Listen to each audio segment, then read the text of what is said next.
Hi everyone, this is Anam. Welcome to PhD jobs and admissions. आज के इस video में हम इलाहाबाद यूनिवर्सिटी के लिए रिसर्च मेथोडोलॉजी पर कुछ इंपॉर्टेंट क्वेश्चंस देखने जा रहे हैं जो जनरली आपके पीएचडी एंट्रेंस एग्जामिनेशन में पूछे ही जाते हैं।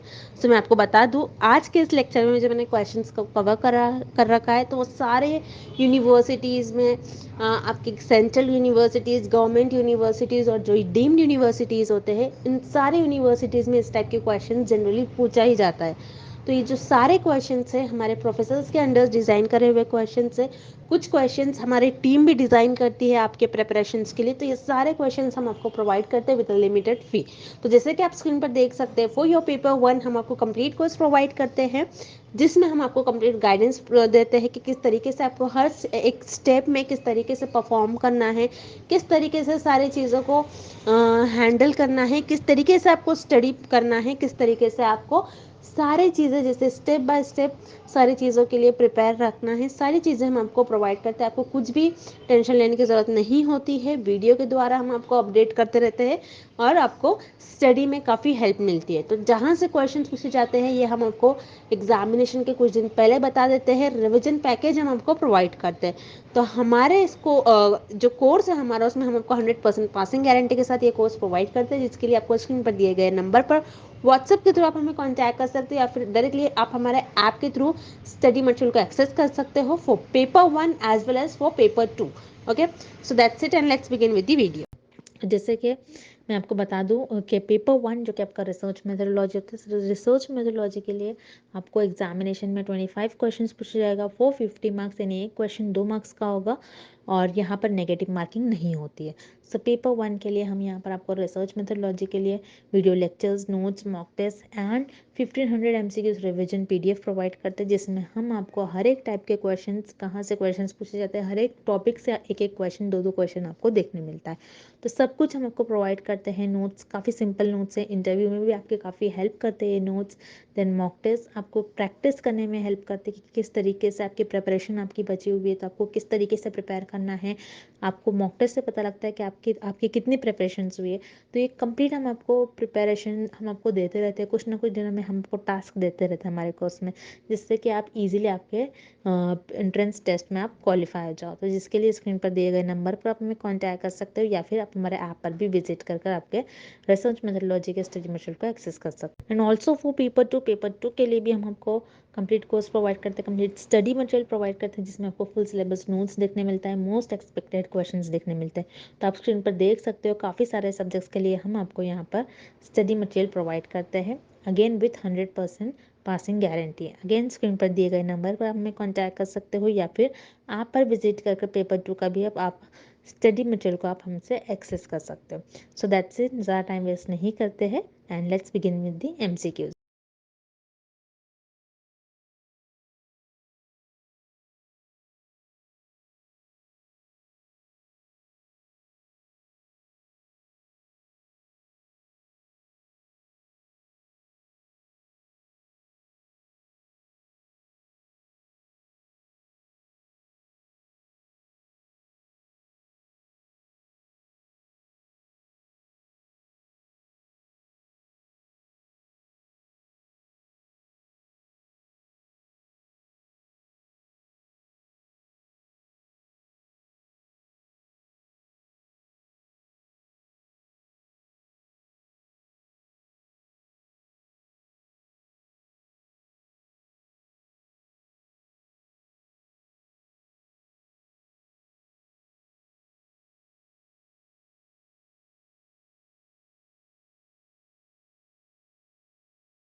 A tool in research demands priority on. ठीक है, तो यहाँ पर हमें कुछ रिसर्च के टूल्स दिए गए हैं और यू कैन से रिसर्च के कुछ कैरेक्टरिस्टिक्स दिए गए हैं। तो यहाँ पर जो मेन है, जिस चीज पर हम रिसर्च में किन टूल्स को ज्यादा प्रायोरिटी देते हैं, डिमांड किस चीज की है, तो हमें इस क्वेश्चन में ये बताना है। ठीक है, तो option is objectivity. Yes, objectivity जो है, ऑब्जेक्टिविटी यानी हमारे रिसर्च का एम क्या है। ठीक है, आप क्यों रिसर्च परफॉर्म कर रहे हो, उसका मोटिव क्या है, उसका एम क्या है, आपको क्यों परफॉर्म करना है, उसका ऑब्जेक्टिव क्या है। आप जो रिसर्च परफॉर्म कर रहे हैं उससे जो आउटकम्स आए हैं, क्या वो हमारी सोसाइटी के लिए बेनिफिशियल होंगे या फिर नहीं, हम क्यों परफॉर्म करें वो रिसर्च, उससे हमें कुछ बेनिफिट होना चाहिए। तो यही होता है ऑब्जेक्टिविटी। यस, रिसर्च हम इसीलिए परफॉर्म करते हैं कि वो एक ऑब्जेक्टिव हो। ठीक है, उसका पीछे कुछ मोटिव हो, उसके पीछे कुछ एम हो। तो yes, it is very important. और जो ऑब्जेक्टिविटी टूल है रिसर्च में, हम इसको बहुत ज्यादा प्रायोरिटी देते हैं। ठीक है, देन साइक्लिकलिटी। साइक्लिकलिटी क्या होता है, जैसे कि आपको पता है रिसर्च को जो मेथड है, रिसर्च एक साइक्लिक प्रोसेस है, जहां से आप स्टार्ट करोगे वहां पर एक पॉइंट पर आके वो एंड होता है। So yes, this is also very important कि आप कैसे मेथड्स यूज कर रहे हो, किस तरीके से आप रिसर्च परफॉर्म कर रहे हो, साइक्लिकलिटी होनी चाहिए आपकी रिसर्च में। Then third is reliability. Reliability क्या होता है, याद रखना है, रिलायबिलिटी जो होता है आपका वैलिडिटी से अपोजिट होता है। रिलायबिलिटी का मतलब होता है आप मोर देन जो आपका जो भी आप एक्सपेरिमेंट्स परफॉर्म कर रहे हो, आप जो भी रिजल्ट लाना चाहते हो, आप एक से ज्यादा बार परफॉर्म करते हो। Okay, more than once. ठीक है, यानी आप जो, जैसे मान लीजिए फॉर एग्जाम्पल के थ्रू हम समझते हैं, मान लीजिए आप वेइंग मशीन से वेट कर रहे हैं। ठीक है, आपका जो एक्चुअल वेट है, मान लीजिए आपका एक्चुअल वेट है 40 kgs। ठीक है, और आपने क्या करा, ये देखा आपने कि ये जो वेइंग मशीन है ये रिलायबल है या फिर नहीं है। तो आपने क्या करा, इसी वेट मशीन से आपने 3 टाइम्स वेट करा। ठीक है, 3 टाइम्स वेट करा, तो फर्स्ट टाइम आपका रिजल्ट आ रहा है 38, सेकेंड टाइम अगेन 38, अगेन 38।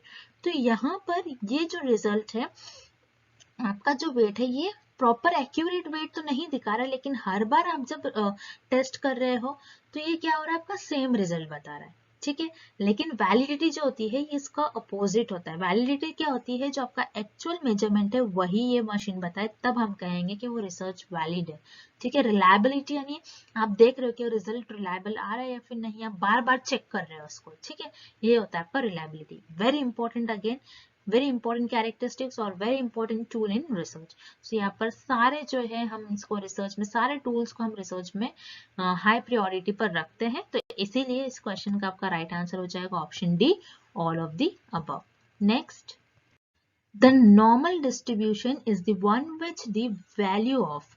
तो यहाँ पर हमें क्या पूछ रहा है कि एक आपके पास एक जो डिस्ट्रीब्यूशन, एक नॉर्मल डिस्ट्रीब्यूशन है। ठीक है, वेरी इंपॉर्टेंट, हमें क्वेश्चन में क्या पूछा जा रहा है वो आपको समझना है पहले। एक नॉर्मल डिस्ट्रीब्यूशन है। ठीक है, अगर एक नॉर्मल डिस्ट्रीब्यूशन है तो उसमें, उस डिस्ट्रीब्यूशन में आपकी वेरिएंस, स्टैंडर्ड डिविएशन या फिर मीन, मीडियन एंड मोड, इसका क्या रिलेशन होना चाहिए, इसकी वैल्यूज क्या होनी चाहिए। ठीक है, तो नॉर्मल डिस्ट्रीब्यूशन क्या होता है आपको पहले ये पता होना चाहिए। तो यहाँ पर हम एक डिस्ट्रीब्यूशन ड्रॉ करते हैं। ठीक है, तो ये होता है आपका एक नॉर्मल डिस्ट्रीब्यूशन। ठीक है, इस डिस्ट्रीब्यूशन को आप क्या कहोगे, ये डिस्ट्रीब्यूशन क्या है, एक नॉर्मल डिस्ट्रीब्यूशन है। अब यहाँ पर जो सारे टर्म्स यूज करे गए आपके ऑप्शंस में, variance, standard deviation, mean, mode, median, तो ये सारे टर्म्स क्या होते हैं, आपको इसका मीनिंग पता होना चाहिए, तभी आप इस क्वेश्चन को सॉल्व कर पाओगे। ठीक है, तो ये डिस्ट्रीब्यूशन, डिस्ट्रीब्यूशन क्या होता है आपको पहले ये पता होना चाहिए। डिस्ट्रीब्यूशन क्या होता है, मान लीजिए हम क्या करते हैं रिसर्च में, पॉपुलेशन लेते हैं, पॉपुलेशन में से कुछ पार्ट लेते हैं जो कि हमारा सैंपल बन जाता है। ओके, पॉपुलेशन के कुछ पार्ट पर हम स्टडी करते हैं जो कि हमारा सैंपल बन जाता है। अब इसी सैंपल से हमको जो भी इंफॉर्मेशन मिलती है, उस इंफॉर्मेशन को हम क्या करते हैं, ग्राफिकल वे में रिप्रेजेंट करते हैं, उसी को हम कहते हैं नॉर्मल डिस्ट्रीब्यूशन। ठीक है, आई होप कि नॉर्मल डिस्ट्रीब्यूशन क्या होता है सभी को क्लियर है। देन अब उसके बाद यहाँ पर आपको देखना है इस डिस्ट्रीब्यूशन में फर्स्ट हम ऑप्शन देखते हैं जिसमें जो टर्म्स यूज करेगा वेरिएंस एंड स्टैंडर्ड डिविएशन। तो पहले हम देखेंगे स्टैंडर्ड डिविएशन क्या होता है। स्टैंडर्ड डिविएशन यानी यहाँ पर आपका सेंट्रल में मीन होगा, यानी आपकी ज्यादातर वैल्यू जो आपके इस डिस्ट्रीब्यूशन की है इस पार्ट पर लाई करेगी। ठीक है, तो आपका जो डेटा है इस तरीके से स्प्रेड आउट है। ठीक है, तो स्टैंडर्ड डिविएशन बताता है आपका डेटा मीन से कितना स्प्रेड है। ठीक है, तो ये होता है आपका स्टैंडर्ड डिविएशन। अब वेरिएंस क्या होता है? वेरिएंस जो होता है आपका ये होता है स्टैंडर्ड डिविएशन का स्क्वायर। ठीक है, वेरी सिंपल। स्टैंडर्ड डिविएशन यानी आपका डेटा मीन से कितना स्प्रेड है। ठीक है, और वेरिएंस क्या होता है? स्टैंडर्ड डिविएशन का स्क्वायर। देन मोड क्या होता है? आपके डेटा में जो सबसे ज्यादा बार वैल्यूज रिपीट हो रही है। मीडियन होता है आपके डेटा की सेंट्रल वैल्यू। ठीक है, सेंटर या फिर मिडिल वैल्यू। एंड मीन क्या होता है? आपके डेटा का एवरेज वैल्यू। ठीक है, तो याद रखिएगा जब भी आपका डिस्ट्रीब्यूशन एक नॉर्मल डिस्ट्रीब्यूशन है तो देखेंगे आप, अगर मैं इस ग्राफ को दो इक्वल पार्ट्स में कट कर दूं तो ये मेरा हो जाएगा सेंट्रल पार्ट। ठीक है, ये मेरा क्या होगा? सेंट्रल पार्ट, जिसे हम कहते हैं मीडियन। मीडियन यानी सेंटर, तो ये हो जाएगा आपका मीडियन इस केस में। मीन भी इधर ही आएगा क्योंकि आपकी ज्यादातर वैल्यूज किस एरिया में लाई कर रही है? इस एरिया में। ठीक है, तो ये क्या हो गया आपका? ये भी हो गया आपका मीन हो गया। ठीक है, अब मोड क्या होता है? मोड कि आपकी ज्यादातर वैल्यू किधर लाई कर रही है। ठीक है, ज्यादातर वैल्यू यानी जैसे मान लीजिए आपके पास एक इंफॉर्मेशन, आपके सैंपल की इंफॉर्मेशन कुछ इस तरीके से कि आपने 7th स्टैंडर्ड के स्टूडेंट्स के कुछ अपने 5 स्टूडेंट्स के कुछ स्कोर्स लिए। किसी के 80 है, किसी के 85 है, एक स्टूडेंट्स के अगेन 80 है, देन दूसरे के अगेन 80 है और किसी का 89 है। तो जैसे कि आप देख रहे हो यहाँ पर इस डेटा में 80 जो वैल्यू सबसे ज्यादा बार रिपीट हो रही है, तो यहाँ पर लाई करेगी आपकी 80 वैल्यू। ठीक है, तो आपका जो है मोड भी इसी एरिया में लाई करेगा। तो याद रखना है जब भी आपका डिस्ट्रीब्यूशन एक नॉर्मल डिस्ट्रीब्यूशन हो तो उस केस में आपके जो मीन की वैल्यू होगी, मीडियन की वैल्यू होगी और मोड की वैल्यू होगी, ये क्या होगी? आपकी सेम होगी। ठीक है, तो इसीलिए इस क्वेश्चन का करेक्ट ऑप्शन हो जाएगा option C, mean, median and mode क्या हो गया इस केस में? सेम। ठीक है, नेक्स्ट। तो अगेन इस क्वेश्चन में हमें बताया जा रहा है कि पूछा जा रहा है कि मीन, मीडियन एंड मोड ये क्या होते हैं। ठीक है, सो मीन, ठीक है, मीन यहाँ पर क्या होगा और मीडियन एंड मोड ये तीनों भी क्या होते हैं? वेज ऑफ सैम्पलिंग होते हैं। नहीं, जैसे वेज ऑफ सैम्पलिंग का मतलब क्या हो जाएगा? Types of sampling. ये सैंपल कलेक्ट करने का मेथड नहीं होता है आपका। ठीक है, तो मीन, मीडियन एंड मोड क्या होते हैं? ये होते हैं आपके मेजर्स ऑफ सेंट्रल टेंडेंसी। ठीक है, यानी आपने जो भी इंफॉर्मेशन, जो भी आपके मेजर्स है वो आप किस तरीके से आपको मिल रहे हैं वो मेजरमेंट्स। ठीक है, वो आपके ग्राफ की सेंट्रल टेंडेंसी को रिप्रेजेंट करता है। मीन कितनी ज्यादा वैल्यूज आपकी कहाँ लाई कर रही है। ठीक है, एवरेज वैल्यू, एवरेज स्टूडेंट्स की वैल्यू कहाँ लाई करेगी। ठीक है, फॉर एग्जाम्पल यहाँ पर हमने कुछ स्टूडेंट्स का अगर डेटा लिया है तो यहाँ पर मीन क्या होगी इस केस में? कि मीन आपकी एवरेज वैल्यू होगी, मीडियन सेंटर वैल्यू होगी, मोड सबसे ज्यादा बार जो रिपीट हो रही है। तो इसे हम कहते हैं मेजर्स ऑफ सेंट्रल टेंडेंसी, जो आपकी ग्राफ की सेंट्रल टेंडेंसी को मेजर करे। ठीक है, ना कि आपके मेजर्स ऑफ डिविएशन। डिविएशन यानी आपका ग्राफ किस तरीके से डिविएट है, क्या लेफ्ट साइड में डिविएट हो रहा है, क्या राइट साइड में डिविएट हो रहा है, तो उसे हम कहते हैं measures of deviation. Measures of control tendency no, यहाँ पर आप ये नहीं बता रहे हो कि आप किस तरीके से आपके टेंडेंसी को कंट्रोल कर रहे हो। तो यहाँ पर जो है मीन, मीडियन एंड मोड जो है मेजर्स ऑफ सेंट्रल टेंडेंसी है। ठीक है, वेरी सिंपल क्वेश्चन। तो यहाँ पर ना ही वेज ऑफ सैम्पलिंग है, ना ही मेजर्स ऑफ डिविएशन है, ना ही मेजर्स ऑफ सेंट्रल टेंडेंसी है। तो इसीलिए आपके इस क्वेश्चन का राइट आंसर हो जाएगा option D, none of the above.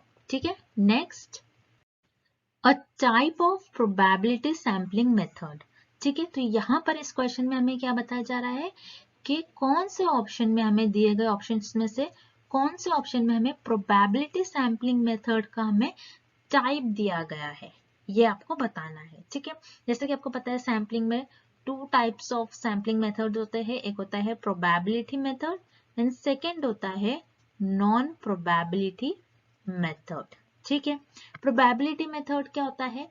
जिसमें रिसर्चर्स जो है उनकी पॉपुलेशन जो है बेसिकली होमोजीनियस होती है। ठीक है, यहाँ पर रिसर्चर्स जो है रैंडमली अपने पॉपुलेशन में से मेंबर्स को सिलेक्ट करते हैं, अपने सैंपल्स को सिलेक्ट करते हैं। लेकिन नॉन प्रोबेबिलिटी सैम्पलिंग में रिसर्चर्स क्या करते हैं, अपने कन्वीनियंस, अपने जजमेंट, अपने सुविधा के अनुसार, ठीक है, जो उनको लगता है कि हमारे लिए इजी है, वही पॉपुलेशन में से मेंबर्स को वो चुनते हैं। तो इसे हम कहते हैं नॉन प्रोबेबिलिटी सैम्पलिंग। अब यहाँ पर जैसे कि आप देखोगे option B convenience, option C snowball and option D purposive, ये तीनों भी जो है ये होते हैं आपके नॉन प्रोबेबिलिटी सैम्पलिंग। यानी कन्वीनियंस में आप क्या करते हो, रिसर्च अपनी कन्वीनियंस के अकॉर्डिंग अपने पॉपुलेशन में से मेंबर्स को चुनते हैं। स्नोबॉल में क्या होता है, स्नोबॉल में रिसर्च अपने कन्वीनियंस के हिसाब से 2 to 3 मेंबर्स को सिलेक्ट कर लेंगे। अब इन्हीं जो मेंबर्स है जिनको रिसर्चर ने सिलेक्ट करा, इन्हीं मेंबर्स को बोलेंगे और आगे मेंबर्स लेके आओ, तो ये और आगे रिसर्च के लिए मेंबर्स लेके आएंगे, ठीक है, तो ये आगे और किसी और मेंबर्स को लेकर आएंगे। तो इस तरीके से स्नोबॉल सैम्पलिंग होती है, जिसे हम चेन सैम्पलिंग भी कहते हैं, ठीक है। देन उसके बाद है purposive. Again purposive sampling word से ही मीनिंग है, रिसर्चर यहाँ पर अपने पर्पस के अकॉर्डिंग, उनका जो स्टडी का पर्पस है उसके ही अकॉर्डिंग पॉपुलेशन में से मेंबर्स को चुनेंगे। तो यहाँ पर कन्वीनियंस, स्नोबॉल एंड पर्पसिव ये जो होते हैं नॉन प्रोबेबिलिटी मेथड के टाइप होते हैं। लेकिन यहाँ पर जो क्लस्टर सैम्पलिंग है ये होता है आपका प्रोबेबिलिटी मेथड, सैम्पलिंग मेथड, ठीक है। सो क्लस्टर सैम्पलिंग क्या होता है, तो आपको ये फिगर के थ्रू इजीली आप समझ सकते हो यहाँ पर क्लस्टर सैम्पलिंग बेसिकली होता क्या है, ठीक है।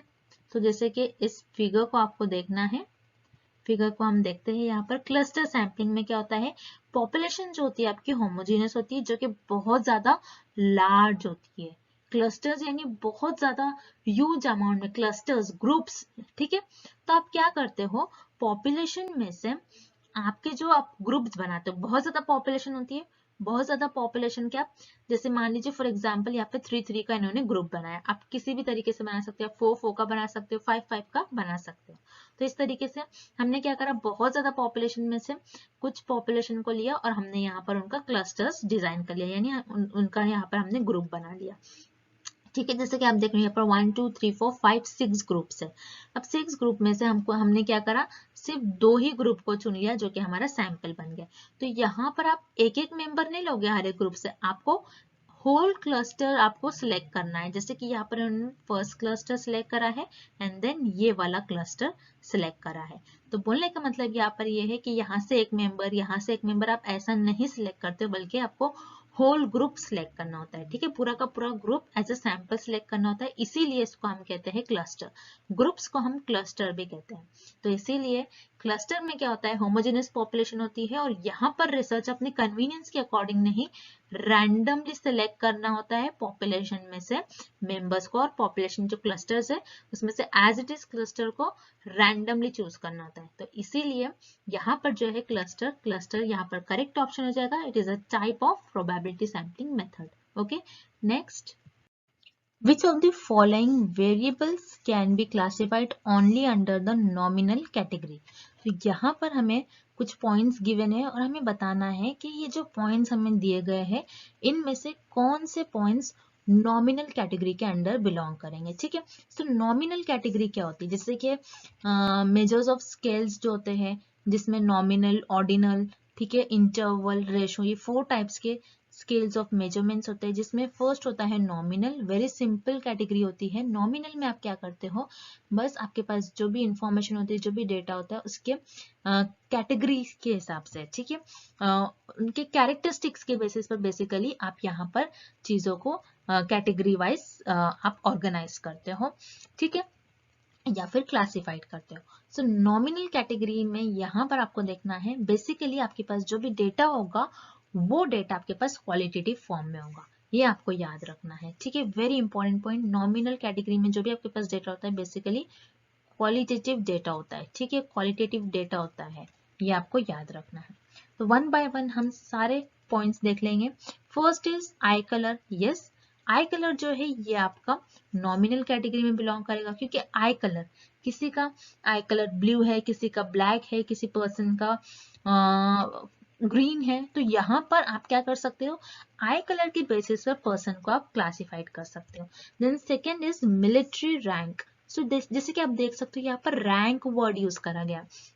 आप नॉमिनल कैटेगरी में रैंक नहीं दे सकते बल्कि आप ऑर्डिनल में रैंक देते हो, तो यहाँ पर मिलिट्री रैंक जो है ये नॉमिनल कैटेगरी में बिलोंग नहीं करेगा। देन टाइप ऑफ चीज, ठीक है, सारे टाइप्स की चीज होते हैं, जैसे कि आपने सारे ब्रांड्स देखोगे, सारे डिफरेंट डिफरेंट टाइप्स की चीज होते हैं, डिफरेंट डिफरेंट क्वालिटीज के, ठीक है। तो आप टाइप्स ऑफ चीज यानी चीज के टाइप्स के अकॉर्डिंग आप चीज को क्लासिफाइड कर सकते हो। तो यहाँ पर option point number 3 is also correct, और पॉइंट नंबर 3 भी आपको नॉमिनल कैटेगरी के अंडर बिलोंग करेगा। देन पॉलिटिकल पार्टीज एफिलिएशन, ठीक है, पॉलिटिकल पार्टीज एफिलिएशन यानी पॉलिटिकल पार्टी है, डिफरेंट डिफरेंट पॉलिटिकल पार्टीज है, और डिफरेंट डिफरेंट पॉलिटिकल पार्टीज के डिफरेंट डिफरेंट ग्रुप्स है। तो आप क्या कर सकते हो, यस उनकी कैरेक्टरिस्टिक्स के बेसिस पर उन पार्टीज को आप क्या कर सकते हो, क्लासिफाइड कर सकते हो।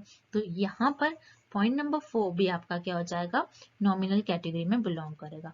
तो इसीलिए यहाँ पर करेक्ट आपका ऑप्शन हो जाएगा फर्स्ट पॉइंट करेक्ट है, फर्स्ट, थर्ड एंड फोर्थ, ठीक है। तो फर्स्ट, थर्ड एंड फोर्थ ये आपको ऑप्शन सी में दिखेगा, तो इसीलिए यहाँ पर आपका ऑप्शन सी करेक्ट हो जाएगा।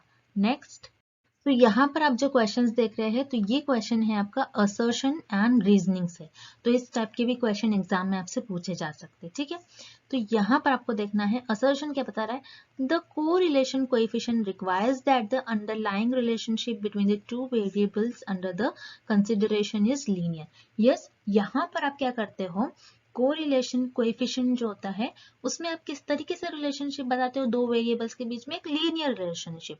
जैसे कि मान लीजिए स्टूडेंट्स एंड टीचर, ठीक है, स्टूडेंट एंड टीचर ये दो आपके पास वेरिएबल है, ये एक स्ट्रेट फॉरवर्ड एंड लीनियर है, ठीक है। यहाँ पर एक लीनियर जो है, यहाँ पर आप जो वेरिएबल्स का रिलेशनशिप कंसिडर करेंगे, दो वेरिएबल्स का आप किस तरीके से उसको कंसिडर करेंगे, लीनियर वे में, यानी आप सीधा सीधा उसको कंसिडर करेंगे। ऐसा नहीं कि स्टूडेंट्स है फिर पेरेंट्स आ रहा है फिर दूसरा कोई वेरिएबल है फिर टीचर से बिलोंग कर रहा है, नहीं, आप सीधा सीधा एक ही आप यहाँ पर रिलेशन बताओगे, स्ट्रेट फॉरवर्ड लीनियर किसी दो वेरिएबल्स के बीच में। तो यस, कोरिलेशन जो कोएफिशिएंट है यही बताता है कि दो वेरिएबल्स के बीच में किस तरीके से रिलेशन है। तो यहाँ पर आपका असर्शन तो यहाँ पर सही दिया गया। देन रीजनिंग है, the correlation coefficient can only then theoretically assume that any value in the interval between +1 and -1। यह जैसे कि कोरिलेशन कोएफिशिएंट क्या बताता है हमें कि वेरिएबल्स की वैल्यू या तो +1 होगी या तो -1 होगी, ठीक है। +1 क्या होता है, +1 होता है परफेक्ट पॉजिटिवली कोरिलेशन, ठीक है, यानी वेरिएबल्स किस तरीके से एक दूसरे से कोरिलेटेड है, परफेक्टली, ठीक है। यानी अगर एक वेरिएबल इंक्रीज हो रहा है दूसरा भी सेम डायरेक्शन में मूव कर रहा है, तो आप क्या कहोगे, ये जो दोनों वेरिएबल है परफेक्टली पॉजिटिव कोरिलेशन है, एक दूसरे से इनके बीच में किस तरीके से कोरिलेशन है, positive correlation. Negative correlation sorry -1 यानी क्या, negative correlation, okay, perfect negative correlation, यानी अगर आपका एक वेरिएबल ऊपर जा रहा है दूसरा वेरिएबल नीचे की तरफ आ रहा है, यानी दोनों किस तरीके से है, अपोजिट डायरेक्शन में वेरिएबल्स मूव कर रहे, तो आप उससे क्या कहोगे, नेगेटिव कोरिलेशन। तो यस, रीजनिंग में भी आपको जो सेंटेंस दिया गया है it is also true, it is also correct, ठीक है। तो इसीलिए इस क्वेश्चन का आपका करेक्ट ऑप्शन हो जाएगा, आपका असर्शन भी सही है, रीजनिंग जो स्टेटमेंट दिया गया है वो भी करेक्ट है। तो इसीलिए इस क्वेश्चन का आपका करेक्ट ऑप्शन हो जाएगा both assertion and reasoning are true, okay. Next question, so इस क्वेश्चन में हमें क्या पूछा जा रहा है, the distribution shown in the diagram indicates. So ये हमें कुछ इस तरीके से डायग्राम यहाँ पर दी गई है और हमें बताना है कि जो डिस्ट्रीब्यूशन है ये क्या इंडिकेट कर रहा है, क्या पॉजिटिव स्क्यूड है, नेगेटिव स्क्यू है, नॉर्मल डिस्ट्रीब्यूशन है या फिर इनमें से कुछ भी नहीं है।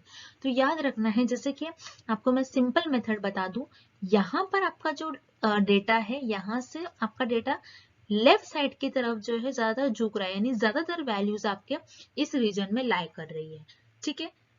अगर आपका जो डेटा है लेफ्ट साइड में ज्यादातर झुका हुआ है तो उससे हम कहते हैं, उस डिस्ट्रीब्यूशन को कहते हैं हम नेगेटिव स्क्यू। और पॉजिटिव स्क्यू किस तरीके से किस डिस्ट्रीब्यूशन को कहोगे, जो कि राइट साइड में स्क्यूड है, ठीक है, यानी राइट साइड में अगर आपका डेटा कुछ इस तरीके से, यानी आपका डेटा अगर आपका डिस्ट्रीब्यूशन अगर कुछ इस तरीके से होता है आपका डायग्राम, तो वो उस केस में होता है पॉजिटिव स्क्यू। और नेगेटिव स्क्यू हम क्यों बोल रहे हैं, क्योंकि यहाँ पर आपका जो डेटा है लेफ्ट साइड में ज्यादातर झुका हुआ है, लेफ्ट साइड में आपका डेटा ज्यादातर स्प्रेड आउट है, तो इसीलिए इसे हम कहते हैं नेगेटिव स्क्यू। और नॉर्मल डिस्ट्रीब्यूशन तो आप सभी को पता है, नॉर्मल डिस्ट्रीब्यूशन आपका कुछ इस तरीके से डेटा होगा, ठीक है, और डायग्राम होगी आपकी नॉर्मल डिस्ट्रीब्यूशन की। तो ये जो डिस्ट्रीब्यूशन है आपका, ये एक नेगेटिव स्क्यूड डिस्ट्रीब्यूशन है, क्योंकि यहाँ पर नेगेटिव साइड में आपकी ज्यादातर वैल्यू लाई करेगी। तो इसीलिए इस क्वेश्चन का आपका करेक्ट ऑप्शन हो जाएगा option B, negative skew. Okay, next, key characteristics of experimental research design are. ठीक है, तो यहाँ पर हमें एक्सपेरिमेंटल डिजाइन की बेसिकली जो मेन कैरेक्टरिस्टिक्स है उसके बारे में पूछा जा रहा है। Option 1 is randomisation. यस, अगर आप एक्सपेरिमेंटल रिसर्च परफॉर्म करते हो तो इसमें जो आप वेरिएबल्स चूज करते हो, ठीक है, जो आप वेरिएबल्स लोगे और जिस फैक्टर्स पर आप रिसर्च करते हो, तो उसको वो जो आप वेरिएबल्स लोगे और किसी चीजों पर आप रिसर्च कर रहे हो, तो उसके लिए आपको क्या होगा, रैंडमाइजेशन, रैंडमली आपको सिलेक्ट करना होगा वेरिएबल्स को। ठीक है, देन यहाँ पर आपका जो है second, control of extraneous variable. Yes, it is also an की कैरेक्टर ऑफ एक्सपेरिमेंटल रिसर्च। ठीक है, कंट्रोल ऑफ एक्सट्रेनियस वेरिएबल, जैसे कि आपको पता है जब भी हम रिसर्च करते हैं independent variable and dependent variable के बीच में, इंडिपेंडेंट वेरिएबल का हम इफेक्ट देखते हैं डिपेंडेंट वेरिएबल पर। तो इस स्टडी में क्या होता है, समटाइम्स एक्सट्रेनियस वेरिएबल यानी एक्स्ट्रा वेरिएबल आते हैं जो कि हमारे स्टडी का पार्ट नहीं होते, लेकिन वो हमारे स्टडी को अफेक्ट करते हैं। तो इसीलिए रिसर्चर को एक्सट्रेनियस वेरिएबल को कंट्रोल करना ही पड़ता है, बहुत जरूरी होता है। तो यहाँ पर randomisation, control of extraneous variable, ये दोनों भी मेन कैरेक्टर है एक्सपेरिमेंटल रिसर्च के। Option 3 is manipulation. It is also the main characteristics of or key characteristics of experimental research. ठीक है, मैनिपुलेशन क्या होता है, चेंजेस, हेर फेर करना। जैसे कि आपको पता है एक्सपेरिमेंटल रिसर्च में जो इंडिपेंडेंट वेरिएबल होता है, इसको रिसर्च अपने रिसर्च में क्या करते हैं, मैनिपुलेट करते हैं, यानी उसमें चेंजेस करते हैं, उसमें हेरफेर करते हैं, ये देखने के लिए वो किस तरीके से डिपेंडेंट वेरिएबल पर अपना इफेक्ट दिखा रहा है, अपना इफेक्ट दिखा रहा है। ठीक है, तो यहाँ पर basically randomisation, control of extraneous variable and manipulation, ये जो तीनों भी है, ये रिसर्च में और एक्सपेरिमेंटल रिसर्च के मेन कैरेक्टरिस्टिक्स है। याद रखना आपको, एक्सपेरिमेंटल रिसर्च के की कैरेक्टरिस्टिक्स आपके तीनों भी होते हैं। तो इसीलिए इस क्वेश्चन का आपका करेक्ट ऑप्शन हो जाएगा option D, all of the above. Okay, next. ठीक है, तो यहाँ पर हमें इस क्वेश्चन में मैच करना है लिस्ट 1 को विथ लिस्ट 2। ओके, तो लिस्ट 1 हमें यहाँ पर क्या दी गई है, लाइकर्ट स्केल। लाइकर्ट स्केल जिसे हम 5 पॉइंट स्केल भी कहते हैं। ठीक है, लाइकर्ट स्केल क्या होता है, 5 पॉइंट स्केल। अब यहाँ पर जो टाइप्स ऑफ स्केल्स होते हैं आपकी लाइकर्ट, ठीक है, जो सारे टाइप्स ऑफ स्केल्स है, चिपेट टेबल क्या होता है, ये डिटेल में मैंने इन सारे टाइप्स ऑफ स्केल्स पर लेक्चर में आपको डिटेल में एक्सप्लेन करा है, तो आपको वो सेशन मेरा देखना है। ठीक है, तो लाइकर्ट स्केल क्या होते हैं, 5 पॉइंट स्केल होते हैं, जिसमें आप बताते हो कि आपको बेसिकली एक क्वेश्चन दिया जाता है जिसमें लिस्ट ऑफ क्वेश्चंस होते हैं, जिसमें आपको बताना होता है कि आप अग्री हो रहे हैं उस स्टेटमेंट से, आप डिसअग्री हो रहे हो उस स्टेटमेंट से, या फिर आप अग्री हो, आप स्ट्रांगली अग्री हो या फिर नहीं हो। तो यहाँ पर आपके पास जो भी इंफॉर्मेशन होती है लाइकर्ट स्केल में, तो ये क्या होती है, क्वालिटेटिव टाइप के होते हैं, आपको उसमें अग्री या फिर डिसअग्री बताना होता है। ठीक है, तो लाइकर्ट स्केल ये क्वालिटेटिव अप्रोच होती है। तो फर्स्ट का हो गया हमारा third. Second, Tippett table. Tippett table क्या होता है, याद रखना आपको, टिपेट टेबल होता है आपका जिसमें आप 4 पॉइंट्स और 4 डिजिट नंबर जो है रैंडमली सिलेक्ट करते हो, तो इसे हम कहते हैं रैंडम सैम्पलिंग। क्योंकि क्या होता है, टिपेट टेबल में आप जो 4 डिजिट नंबर है उसको किसी भी तरीके से रैंडमली आप टिपेट टेबल, ऐसा होता है एक टेबल होता है जिसमें बहुत सारी 4 डिजिट नंबर्स की वैल्यू होती है। अब यहाँ पर अगर आप सैम्पलिंग मेथड यूज करिए या फिर कोई आप बेसिकली सैंपल्स पे रिसर्च करते हो, तो आप टिपेट टेबल से कुछ भी वैल्यू आप सिलेक्ट कर सकते हो रैंडमली। ठीक है, then after that quota sampling. ठीक है, कोटा क्या है, एक सैम्पलिंग है जिसके थ्रू आप रिसर्च में आपके सैंपल सेलेक्ट करते हैं, नॉन प्रोबेबिलिटी टाइप की सैम्पलिंग होती है कोटा सैम्पलिंग।